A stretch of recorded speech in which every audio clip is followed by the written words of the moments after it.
Hello everyone! I'm sorry that I look very, very tired and that my camera's off center again.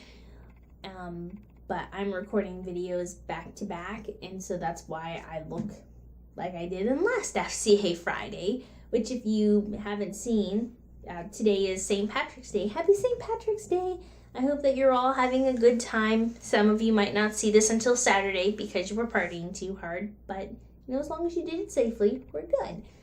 Today, what we're going to be talking about is an aspect of weddings. So this is just going to be one of those pop-in wedding-related FCA Fridays. If you would prefer to have more dedication to that, let me know if my viewers would be interested in seeing Wedding Wednesdays or something like that, or Setting Up Saturday, something. Let me know. But for those of you who aren't in the know, I got engaged in 2016, in December 2016, and the wedding has been decided it's going to be in 2019, maybe 2020, but we're aiming for 2019 at this point. And so I have been absolutely obsessed, reading all kinds of blogs, getting magazines, getting every book wedding related from the library, and getting all of that taken care of. And trying to plan a wedding. I haven't seen my fiance in real life since we got engaged, and we're planning on having our wedding out of state, so that's fun. But with all of that planning and coming up for ideas and Googling and reading all these blogs and articles and stuff like that, I've learned a couple things. One of the things I learned is that magazines, you're just paying for commercials because the whole thing is just, just ads, the whole thing. Which are fun to look at and helpful when they're dedicated, but, I'm essentially paying for it. Oops, I moved that. Sorry. Paying for a bunch of commercials. But one of the things that became really stressful to me was when I was looking at the financial planning for the wedding, because, I know a lot of people, they're like, well, have you seen the divorce rate? People spending way too much on weddings and blah, blah, blah, blah, blah. I want to have a wedding. I want to have a party to celebrate my love and my commitment and my dedication to my fiance and my adoration for him and him for me. That's what our wedding is about. And if people have a problem with weddings, well, that's fine. Don't have one, but, don't poo-poo on my party. So obviously, this is one of the biggest celebrations of life. It's a huge milestone, and I'm only doing it once. I don't know about you, but it's only happening once for me. So I do want to put some money towards it, but at the same time, I don't want to start off my relationship and my new chapter in life in debt. So there's a balance to be made. So with that balance came the discussion of alcohol at a wedding. When you have alcohol at a wedding, you become responsible as the host, the bride and the groom, become responsible for your guests and their behavior.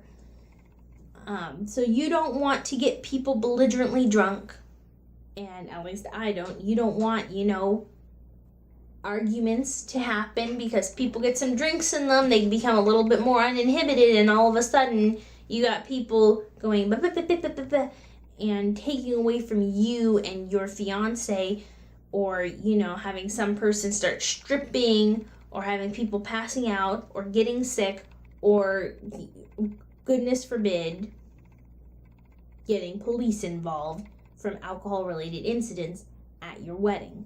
You don't want that.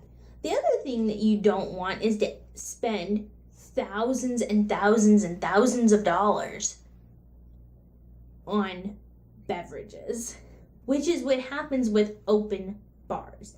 Not only do you risk all of the bad behavior, alcohol makes a nice party. Too much alcohol becomes something bad. The other thing is too much alcohol becomes a big bill for the bride and the groom to cover. But this issue of bridal guide in damage control, 25 planning mistakes to avoid, the experts every Google article and blog from wedding and bridal experts and wedding planners and all these things, they all tell you the same thing. You're a bad host if you have a cash bar. You are a terrible, horrible bride, and everyone is going to hate your wedding and talk about how it was if you don't have an open bar. You better have an open bar, because your guests expected. They're taking vacation time. They're taking time from their work, from their families, from their day to dress up for you and show up for a wedding. It's a party that you're hosting. You don't ask people to come to your house and then tell them that they have to pay for their drinks. So why would you do it at a party that you're having that is your wedding? It's the biggest party. You should open the bar for your guests. You are giving back to your guests. It's a way of thanking your guests for showing up. And so you better do it. Or that is complete nonsense and complete BS. The last wedding that I went to that I actually helped be involved in and did some decorations for and the bridal shower for, there was no alcohol because they had it at a venue that didn't have alcohol. There are lots of places where venues that don't allow alcohol, and people have a jolly good old time and aren't angry about it. If you have guests that become angry at you or become insulted that you're not providing them with free alcohol, then their priorities are not right. The wedding is about you and your fiance. Your wedding is about the bride and the groom showing their dedication, commitment, and adoration for each other in this moment that you're sharing with family and friends. That's why they're getting together. The party is the wedding, is the event. A wedding is about the bride and the groom being happy and having a moment. That is the focus. If your guests,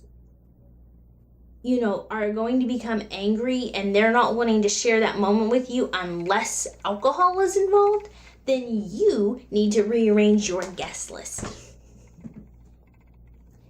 I have been to many weddings where they had cash bars, and I had a good old time. Nobody was offended or insulted. If they don't want to take vacation time, if they don't want to take the day to celebrate you and be with you and your partner, then they can say no. It's as simple as that. The day should be the focus to the bride and the groom, not to the bar. Now, alcohol is nice. Alcohol is plenty of fun, and having some drinks is grand. But for all of these magazines and for all of these places to tell you that your guests are going to hate you, hate your wedding, and talk about how bad it was, that's not true. They're there to celebrate you. Now, wanting to say thank yous, I guess they haven't heard of thank you notes. It's good to have takeaways. You're feeding your guests. You do not want to make your guests pay for water and soda pop. All right, especially if you're having children at the wedding, making the parents pay for soda pop and water for their children, that's insulting. But for the alcohol part, what I think is a much better option, there are loads of options, and my fiance and I went over loads of them. You can have the signature cocktail with beer and wine being free, but if they want anything else, you have your signature cocktail, and then if they want something else, they want the crown and whatever, then that's on their own dime.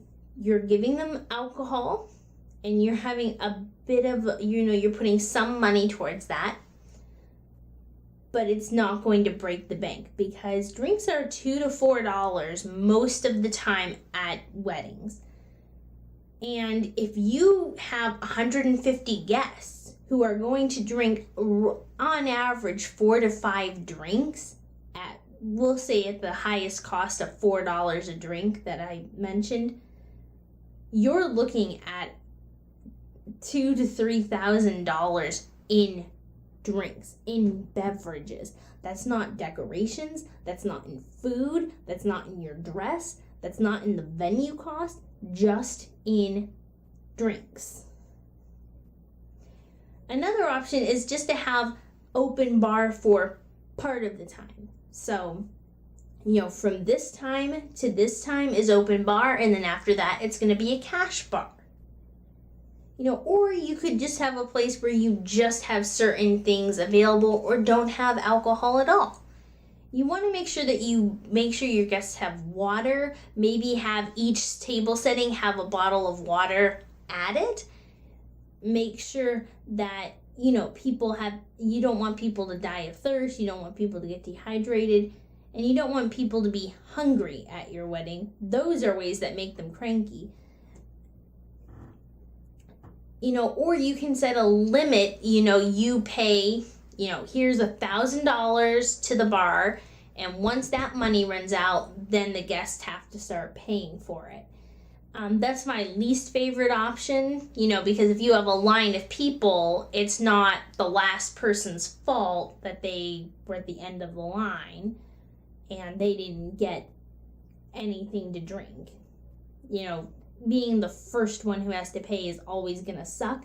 But if you have it so that you have the beer and wine, which are relatively inexpensive, that people can drink, and have a signature cocktail, or you could just have beer and wine be free, or like I said, you have from this time to this time, that way it allows people to drink and it keeps the cost lower for you.